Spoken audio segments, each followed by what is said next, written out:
Oke, suara saya kedengaran ya? Terdengar suara saya? Dengar, Pak. Oke, Dengar, Pak. oke. Ya, hari ini kita bicara tentang rasio-rasio keuangan. Sudah selesai kuis semua kan? Mata kuliah apa tadi kuisnya? Di web, Pak. Oke. Pemrograman web. Oke, ya. Ini saya skip ya. Kemarin saya sudah sampaikan bahwa dalam laporan keuangan itu ada prinsip-prinsip aturan-aturan pelaporan yang menjadi standarisasi. Intinya seperti itu aja ya. Salah satunya adalah Generally Accepted Accounting Principle ini ya, GAAP ya. Kemudian ada Sarbanes-Oxley ya, ini standarisasi untuk pelaporan ya di dalam akuntansi dan keuangan.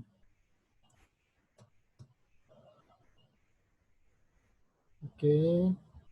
Nah, kemudian kalau perusahaan itu menjadi perusahaan publik, go public, TBK, maka dia diwajibkan untuk melaporkan laporan keuangannya itu secara terbuka kepada publik dan ke bursa. Kalau di Amerika namanya Securities and Exchange Commissions. Kalau di Indonesia ya Otoritas Bursa Efek Indonesia gitu ya. Dan juga dipublikasikan biasanya di media, di koran yang paling mungkin ya untuk mempublikasikan laporan keuangan itu. Biasanya koran bisnis ya seperti Bisnis Indonesia atau Kontan atau Kompas gitu. Koran-koran besar biasanya. Nah, kemudian ya ini intinya hanya bilang bahwa ada standar pelaporan keuangan ya, dan kemudian juga ada yang disebut sebagai face value. Face value itu bicara tentang nilai nominal dasar ya. Jadi nilai nominal dasar dari sesuatu ya. Misalnya kalau harga saham, face value-nya adalah harga saham itu saat pertama kali diperdagangkan. Nah, setelah itu kan dia naik. Atau itu kalau harga obligasi, ya harga obligasi itu nilai awalnya berapa? Misalnya nilai awal obligasi itu 1 juta. Tapi kan kemudian ketika dia diperdagangkan, nilai par obligasi itu bisa naik atau turun. Nilainya 1 juta, nanti kalau Anda susu jual dan pasarnya lagi jelek, 1 juta itu bisa jadi cuma terjual 950.000. Nah, itu sudah nilai transaksi ya. Tapi face value itu adalah nilai dasar dari obligasi atau surat berharga atau sekuritas yang lain ya. Begitu pula dalam laporan keuangan ya. Nah, sehingga dikatakan ini face value ini dikaitkan biasanya dengan praktek manipulasi pendapatan ya, untuk misleading atau mengelabui investor. Nah, itu disebut sebagai earning management ya. Jadi investor itu siapa? Investor itu kan pemilik saham, pemilik obligasi, itu kan investor yang mereka nanti yang kalau perusahaannya bagus, value perusahaan itu bagus, mereka yang akan dapat untung dari obligasi tersebut atau dari saham tersebut.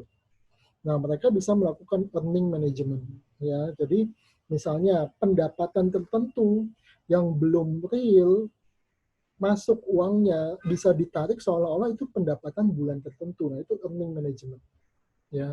Secara hukum tidak melanggar, tidak apa-apa gitu ya, karena ada konsep bahwa salah satu konsep laporan keuangan itu ya boleh dia berdasarkan dokumen transaksi gitu, walaupun duitnya belum cair karena belum dibayar gitu. Yang penting sudah terjadi penjualan, keuntungannya bisa diakui. Nah, itu earning management. Tapi secara etik hal-hal seperti itu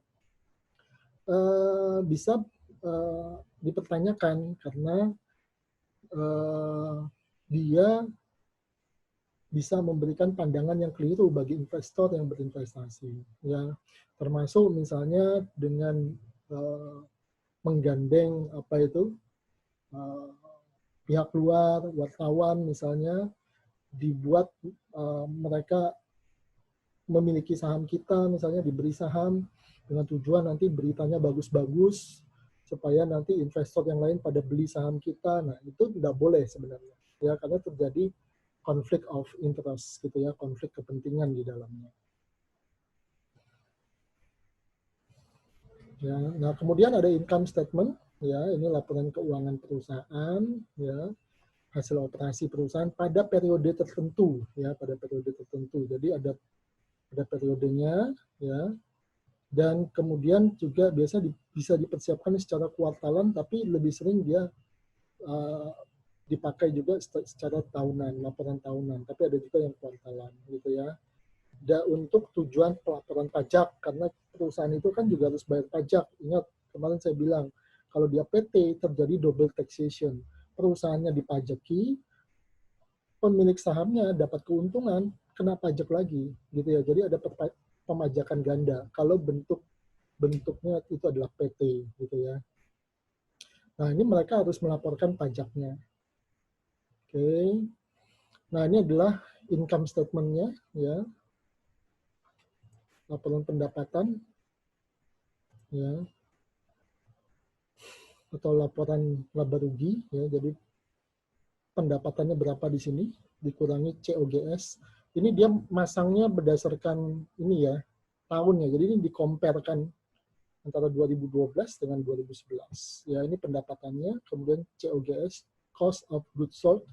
COGS itu HPP ya, harga pokok produksi, ya.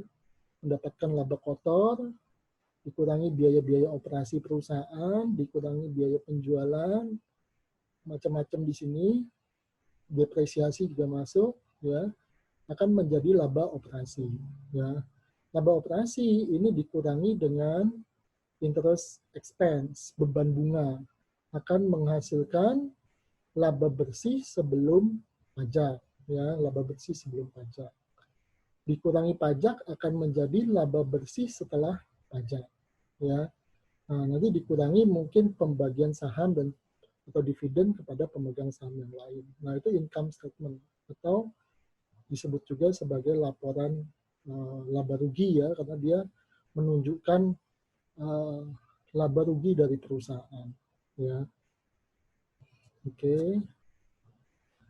Nah, ini laporan keuangan untuk perusahaan ya. Nah, kalau ini untuk personal finance, jadi orang pribadi pun bisa kita buatkan laporan income statement-nya gitu ya, laporan laba ruginya gitu ya. Dia punya gaji berapa, pengeluarannya berapa dan sebagainya. Nanti terakhir kasnya surplus atau defisit. Kalau ternyata hasilnya defisit atau rugi, ini angka ini akan kurung, ya, ada kurungnya. Jadi kalau kalian lihat di situ ada kurungnya, ya berarti dia mengalami kerugian, ya. Nah, kemudian balance sheets. Balance sheets ini bahasa Indonesianya ada yang tahu apa? Neraca, ya. Kalau balance sheet ini neraca, ya. Kalau belajar akuntansi di SMA, bikin neraca ya balance sheet ini ya. Dia dikatakan menunjukkan posisi keuangan perusahaan pada satu waktu, pada satu titik waktu. Ya, misalnya per 31 Desember 2020 atau per 30 Maret 2020 per satu satuan waktu. Ya, per satu satuan waktu. Bedanya apa? Kalau laba rugi dalam satu periode. Jadi periode nah, dalam periode tertentu, ini laba rugi ya. Kalau laba rugi dalam periode tertentu, misalnya kuartalan atau dalam setahun, ya. Tapi kalau neraca itu pada satu titik, 31 Desember 2020. Setelah 31 Desember, 1 Januari 2021, mungkin neracanya bukan itu lagi, tapi ya masih menggambarkan lah, karena dia kan baru bergeser satu hari, ya. Kemudian neraca itu menunjukkan aset dari perusahaan, apa yang dimiliki perusahaan, kemudian pembiayaannya, yaitu utangnya dan modal. Rumusnya biasanya adalah harta sama dengan utang plus modal, ya. Rumusnya adalah harta sama dengan utang plus modal. Jadi sebelah kirinya tuh atasnya tuh hartanya, kan sisi kanan atau bawahnya tuh utang plus modal. Ya. Kenapa? Harta itu kan kalau nggak berasal dari utang, ya berasal dari modal dari investornya itu. Nah, itu dari situ. Jadi dia antara harta dengan penjumlahan utang plus modal itu harus ekivalen, harus seimbang. Baru neracanya itu bisa benar. Walaupun demikian, belum tentu kalau neracanya seimbang itu pasti benar. Tapi kalau dia tidak seimbang itu pasti salah. Tapi kalau seimbang belum tentu benar. Karena di dalam-dalamnya mungkin masih ada kesalahan lagi. Nah, ini neraca ya untuk perusahaan ini ya. Jadi ini hartanya, asetnya, ada uang tunai, ada marketable securities. Marketable securities ini setara aset lancar kan, kemarin yang kalian belajar istilah-istilah itu ya. Nah, ini setara aset lancar ya. Kemudian account receivable ini piutang ya, inventory dan baik cash, marketable securities ya, surat-surat berharga itu ya, misalnya obligasi, saham itu marketable securities, obligasi dan saham ya. Piutang, kemudian juga inventory ini termasuk kemarin apa, aset lancar, current aset ya. Kenapa? Karena misalnya inventory itu dianggap bisa cepat dijual, tapi lebih cepat lagi cash memang, karena cash itu kan langsung bayar ya. Kemudian ada aset-aset lain yang bersifat jangka panjang ya, aset tetap dikurangi dengan depresiasi. Depresiasi itu apa? Penyusutan gitu ya, penyusutan. Misalnya Anda punya mobil pertama kali 150 juta. 1 tahun kemudian mobil Anda mungkin nilainya tinggal 130 juta. Itu harus didepresiasi. Nah, depresiasi sendiri ada beberapa macam metode penghitungan. Tapi metode penghitungan untuk depresiasi atau penyusutan yang paling sederhana itu adalah metode depresiasi secara garis lurus gitu ya. Secara garis lurus. Garis lurus itu berarti ya dia dihitung depresiasinya tetap. Misalnya per tahun itu mobil itu susutnya 20 juta, dikurangi terus gitu ya. Nah, Pak, tapi kemudian kalau nilai depresiasinya sudah habis, mobilnya masih ada. Apakah kemudian mobil itu nggak bisa dijual lagi? Ya tetap bisa. Nanti ada di akuntansi, pelaporan akuntansinya itu dilaporkan sebagai hasil penjualan. Penjualan dari aset ya. Walaupun secara nilai depresiasi dia sudah menjadi 0. Tapi kalau dijual ya bukan berarti uangnya dibagi-bagi karena di akuntansinya sudah 0. Yang enggak, kemudian dilaporkan lagi sebagai penjualan aset. Ya, nah, kemudian di situ dapat aset, ini aset totalnya. Gitu ya. Harta. Nah, utangnya mana? Utangnya ini. Modalnya mana? Modalnya ini. Jadi harta, ya ini harta sama dengan utang plus modal. Ya, harta sama dengan utang plus modal. Utangnya apa? Account payable, utang, notes payable, accrual, dan sebagainya. Ini utang jangka pendek, utang lancar. Ya, total utangnya sekian. Kemudian modal, ya. Jadi saham yang dimiliki oleh pemegang saham itu apa aja. Kemudian ada laba ditahan. Ya, kemarin masih ingat ya, laba ditahan atau return earning. Bagian dari laba perusahaan yang tidak dibagikan sebagai dividen kepada pemegang saham, tetapi ditahan untuk memperkuat struktur modal perusahaan. Nah, itu yang disebut sebagai laba ditahan. Oke.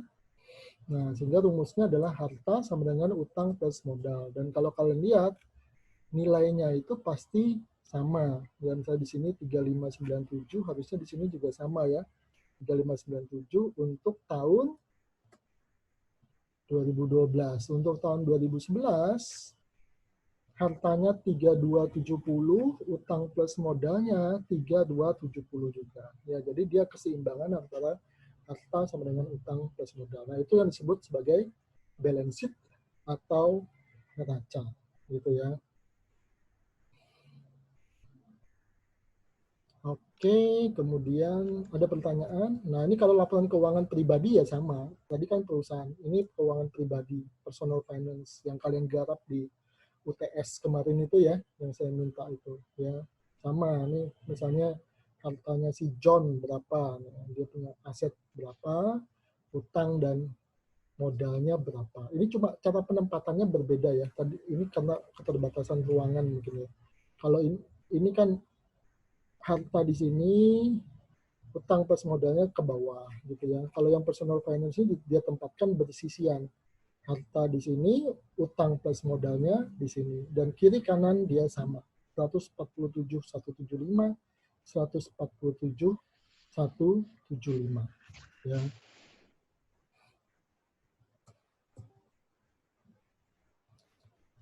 Oke. Ya, kemudian ada statement laba ditahan, merekonsiliasi pendapatan bersih dalam tahun tertentu dan dividen yang dibayarkan dengan perubahan laba ditahan antara akhir dan awal tahun. Ya, ini ada juga seperti ini. Ya, tapi tidak terlalu jadi fokus kita ya. Ini yang penting Anda tahu saja. Yang penting itu tadi laporan neraca, laporan laba rugi. Itu penting itu. Secara dasar Anda harus tahu. Ya. Kemudian ada arus kas, ya, cash flow. Arus kas ini dikatakan menyediakan ringkasan tentang operasi, investasi, dan pendanaan dari sisi cash flow atau arus kas perusahaan dan melakukan rekonsiliasi dengan perubahan kas dan surat-surat berharga dalam periode tertentu. Marketable securities itu surat-surat berharga ya, obligasi, saham, ya. Nah, dia dikatakan apa? Arus kas ini menyediakan insight pada investasi perusahaan, tapi juga terkait dengan apa itu? Laporan laba rugi dan neraca yang tadi kita bahas. Ya. Nah, arus kas ini penting karena dia menunjukkan apa? Kekuatan struktur uang tunai dan setara kas yang dimiliki oleh perusahaan. Ya, kalau dia cash flow-nya kuat, ya, maka dia akan mampu mendanai utang-utang atau tagihan-tagihan lain yang jatuh tempo dan mendanai produksinya dengan baik. Misalnya tidak kesusu-susu untuk menjual inventory dengan atau hasil produksi dengan harga murah karena cepet-cepetan butuh arus kas atau cash flow gitu ya. Tapi kalau struktur arus kasnya kuat, ya dia bisa menahan barang dulu sampai harganya bagus, baru kemudian dijual. Tapi kalau arus kasnya lemah, ya dia akan kesusu-susu untuk cepat-cepatan untuk menjual inventorinya, gitu ya. Nah, ini laporan arus kasnya, ya. Oke.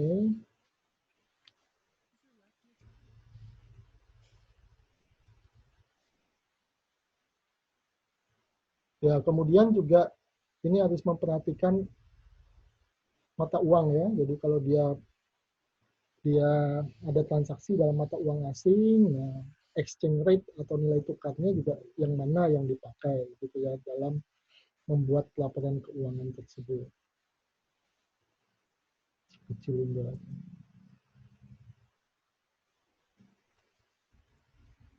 Nah, kemudian ada analisis rasio ya. Analisis rasio itu dikatakan metode mengkalkulasi dan menginterpretasikan rasio-rasio keuangan untuk menganalisis dan memonitor kinerja perusahaan. Jadi dengan analisis rasio itu, kita bisa menilai kinerja perusahaan kita itu bagus atau tidak, gitu ya. Nah, analisis rasio ini biasanya rumus-rumus, ya. Nanti kalian masukkan rumusnya, atau angka-angkanya dapat dari mana? Dari laporan keuangan yang tadi saya perlihatkan itu. Dari neraca, dari laba rugi, dari arus kas, gitu ya. Dari sana nanti angka-angkanya ada masukkan ke dalam rumus. Ya, tidak susah, tidak menjelimet seperti matematika yang kalkulus gitu ya, hanya memasukkan rumus biasa saja gitu ya. Nah, dengan kita tahu kinerja keuangan itu manfaatnya apa? Calon pemegang saham atau pemegang saham yang existing akan tahu kinerja dari perusahaan ini seperti apa. Dan biasanya perilaku mereka adalah melakukan aksi beli atau aksi jual terhadap saham setelah mengetahui kinerja perusahaan itu.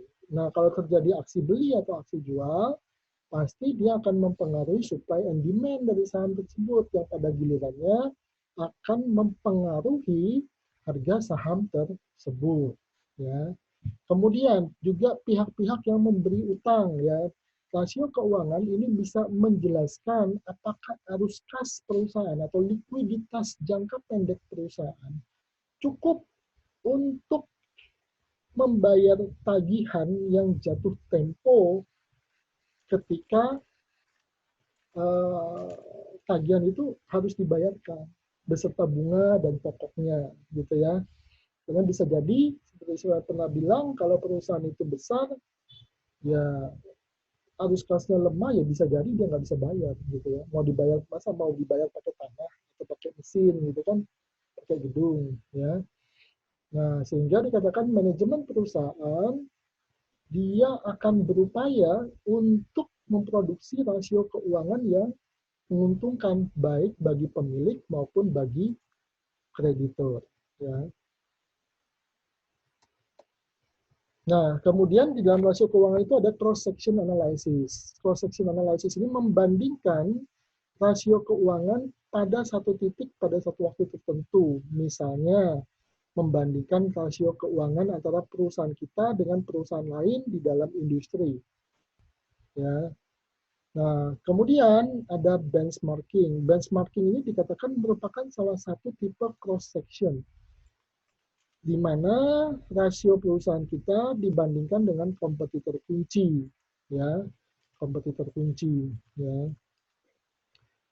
Jadi perbandingan itu bisa kita sendiri dibandingkan dengan kita juga. Misalnya apa? Kita sendiri pada tahun 2020 dan kita sendiri pada tahun 2018. Gitu. Atau perusahaan kita dibandingkan dengan perusahaan lain, tapi harus sama industrinya. Misalnya kalau dia perbankan, ya harus sama-sama bank. Kalau dia penerbangan, ya harus sama-sama penerbangan. Kalau beda industri, nanti tidak apple to apple. Ada seperti membandingkan apel dengan jeruk, kan nggak sama gitu ya.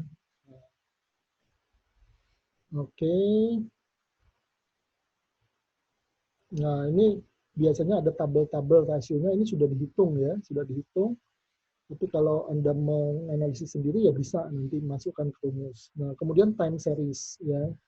Time series itu membandingkan dengan kinerja di masa lampau, masa sekarang dengan rasio-rasio atau rumus-rumus tadi ya. Jadi itu time series ya, secara waktu membandingkan perusahaan kinerja perusahaan kita tahun 2020 setelah COVID dengan kinerja perusahaan kita pada 2019 sebelum COVID misalnya. Itu time series ya. Nah, ini time series. Dan sekaligus apa? Cross section. Cross section apa? Dia membandingkan perusahaan kita dengan rata-rata industri atau perusahaan kita dengan perusahaan lain yang satu industri. Time series ada di sini apa? 2009, 2010, 2011, 2012 dan seterusnya. Ya. Oke, nah kemudian dalam menganalisis rasio itu kita harus tidak bisa melihat pada single ratio saja. Jadi harus ada beberapa rasio yang kita pakai. Ya. Kemudian waktunya harus sama. Ya, kapan laporan keuangannya yang dipakai untuk membandingkan. Dan lebih baik laporan keuangan yang sudah teraudit daripada yang belum diaudit. Ya. Dan kemudian hasilnya itu bisa apa? Ada masalah inflasi, terutama kalau inflasinya tinggi. Kalau inflasi stabil dari tahun ke tahun, kita bandingkan secara time series sih nggak ada masalah gitu ya. Tapi kalau inflasinya jomplang banget, nah itu jadi masalah. Nah ini beberapa rasio ya. Misalnya ada current ratio. Current ratio itu atau rasio lancar adalah current asset dibagi current liability. Aset lancar dibagi utang lancar. Ya. Current ratio mengukur dengan aset lancar yang dimiliki seberapa perusahaan itu bisa membayar uang utang lancarnya. Ya, makin besar aset lancarnya tentu lebih aman. Berarti kan lebih besar aset lancar daripada utang lancarnya. Utang lancar itu utang jangka pendek. Ya. Nah, angka-angkanya tinggal dimasukkan aja dari laporan keuangan yang sebelumnya itu saya tunjukkan. Gitu ya. Oke. Nah, sehingga ini akan menjadi apa? Determinan untuk menentukan likuiditas ya, karena dia mengukur apa? Aset lancar dengan utang lancarnya. Mampu nggak dia bayar? Meskipun misalnya perusahaan itu besar. Kalau cash flow-nya lemah, bisa jadi utang lancarnya jauh lebih besar daripada aset lancarnya. Ya, pas utangnya jatuh tempo, nggak bisa bayar. Ya, personal finance sama, tinggal masukin aja. Kemudian liquidity ratio, ya, adalah salah satunya quick ratio, rasio lancar. Rasio lancar mengukur aset lancar dikurangi dengan inventory dibagi dengan utang lancarnya. Ya, dibagi dengan utang lancarnya. Beda ya dengan ini ya tadi. Current ratio. Current asset dibagi current liability. Kalau ini current asset dibagi current liability tapi dikurangi dulu inventory-nya. Nah, jadi kalau quick ratio ini mengukur aset lancar yang bukan inventory itu mana? Mantep. Ya, aset lancar yang bukan inventory itu mana? Nah, itu dia ngukur di situ. Ya. Nah, sehingga, nah ini slide terakhir ya, Anda bisa lihat ada perusahaan yang rasio lancarnya sama, tapi quick rasionya bisa berbeda-beda. Kenapa?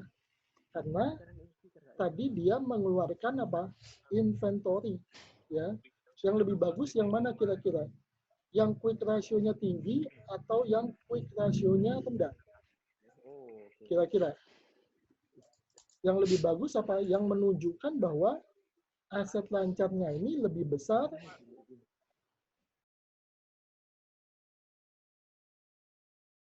ya, benar ya? Halo, benar ya? Ya, benar ya? Iya, Pak. Oke. Iya, Pak. Nah, ada Iya, soal. Pak. Nah, Iya, Pak. sehingga apa? Yang lebih besar atau yang lebih kecil kira-kira? Nah, itu coba nanti kalian pikirkan. Ya, coba kalian pikirkan. Oke? Oke. Ya, coba nanti kalian pikirkan dari rumus ini. Ya.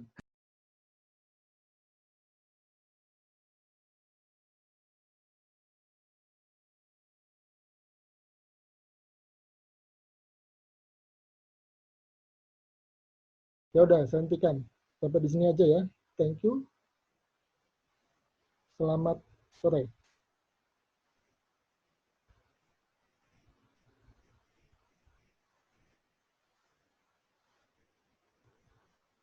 Oke, saya berhentikan ya. Nggak ada pertanyaan lagi? Ada, Pak. Pak, ini mau tanya. Ini yang di grup chat ini absen juga enggak, Pak? Jadi nulis NRP gitu. Nanti Atau tanya enggak? di grup chat maksudnya gimana? Di ini loh, di chat ini kan ada kayak NRP itu perlu absen enggak, Pak? Atau enggak usah? Sementara nggak usah dulu. Oke, Pak. Oke, ya. Makasih. Lanjutkan komunikasinya lewat grup WA seperti biasa ya. Oke, Pak. Oke, ya, thank you. Kasih, Pak. Ya, Kasih banyak, Pak. oke, thank you. Makasih.